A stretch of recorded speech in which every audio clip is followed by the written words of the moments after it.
Oke, halo semua. Selamat datang ya. Hari ini kita langsung praktek aja yuk. Kita bakal bongkar rahasia bikin materi belajar yang gak cuma pinter, tapi juga bener-bener nempel di otak. Coba deh, pernah nggak sih ngerasain ini? Kalian udah kerja keras, bikin presentasi yang keren banget, materinya padat, tapi pas lihat audiens, kok pada bengong ya? Kayak nggak nyambung gitu. Nah, jangan-jangan masalahnya bukan di konten kalian loh. Nah, ini dia nih biang keladinya, beban kognitif yang berlebihan. Dengar namanya emang kayak istilah rumit ya, tapi idenya sebetulnya simpel banget. Intinya, kita nyuapin terlalu banyak info sekaligus dan otak audiens kita jadi, ya kewalahan. Bayangin deh kalian lagi juggling, cuma 3 bola, gampang. 5 bola, mulai keringetan. 10 bola, wah buyar semua kan.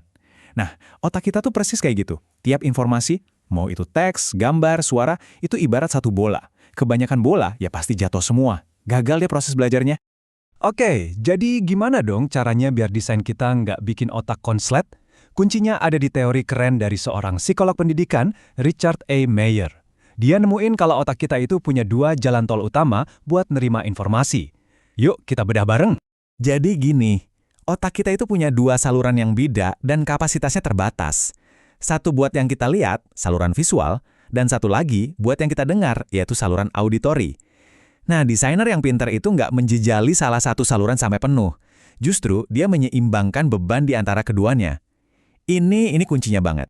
Dan kutipan dari Mayer ini, wah, ini nangkep semua intinya. Belajar itu jadi maksimal kalau kita gabungin gambar dengan narasi. Bukan cuma nampilin tumpukan teks. Kenapa? Karena gambar dan suara yang kerja bareng itu bisa ngurangin beban di otak dan bikin pemahaman jadi jauh lebih kuat. Keren kan? Oke, teori cukup. Sekarang waktunya praktek. Yuk kita lakukan misi penyelamatan desain. Kita bakal ambil satu slide yang jujur aja berantakan banget, terus kita perbaiki bareng-bareng. Kita akan pakai beberapa senjata ampuh dari prinsipnya Mayer. Tujuannya bukan cuma biar kelihatan rapi, tapi biar pesannya sampai dengan jelas dan enak diterima. Nah, ini dia pasien kita. Coba lihat deh slide ini.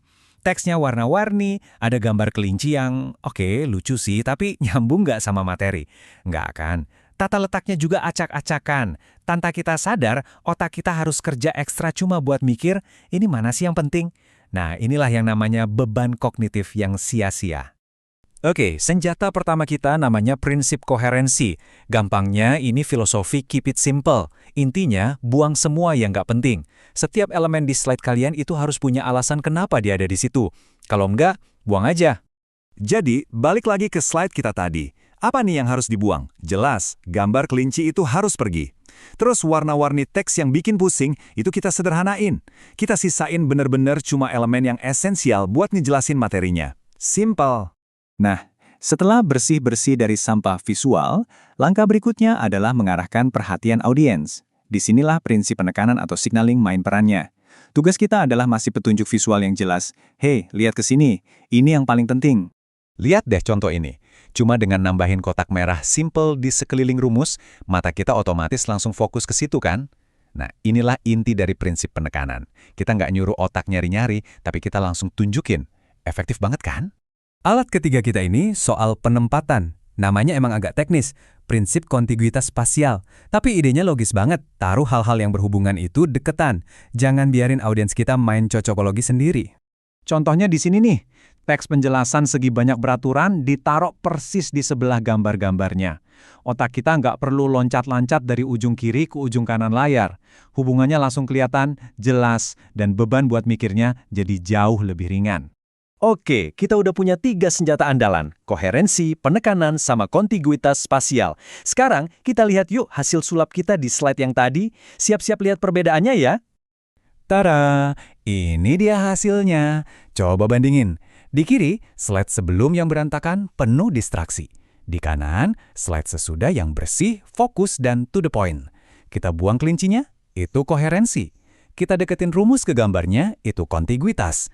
Dan kita kasih kotak merah buat nandain rumusnya, itu penekanan. Jauh banget kan bedanya? Dan ini baru 3 prinsip loh.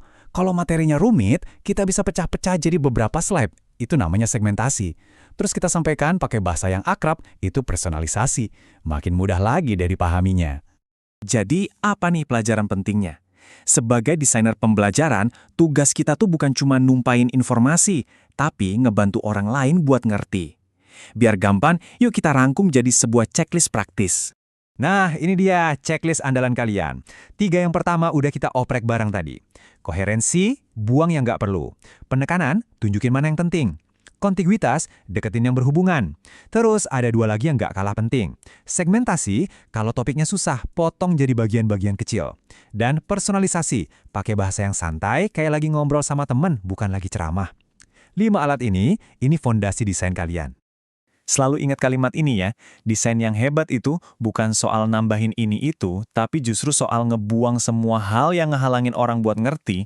Simple itu kadang justru yang paling cerdas, apalagi kalau urusannya sama belajar. Jadi untuk proyek kalian berikutnya, coba tanya ke diri sendiri. Desain yang saya buat ini bakal ngebantu orang belajar atau malah bikin mereka pusing? Jawabannya ada di tangan kalian. Selamat berkarya, terima kasih.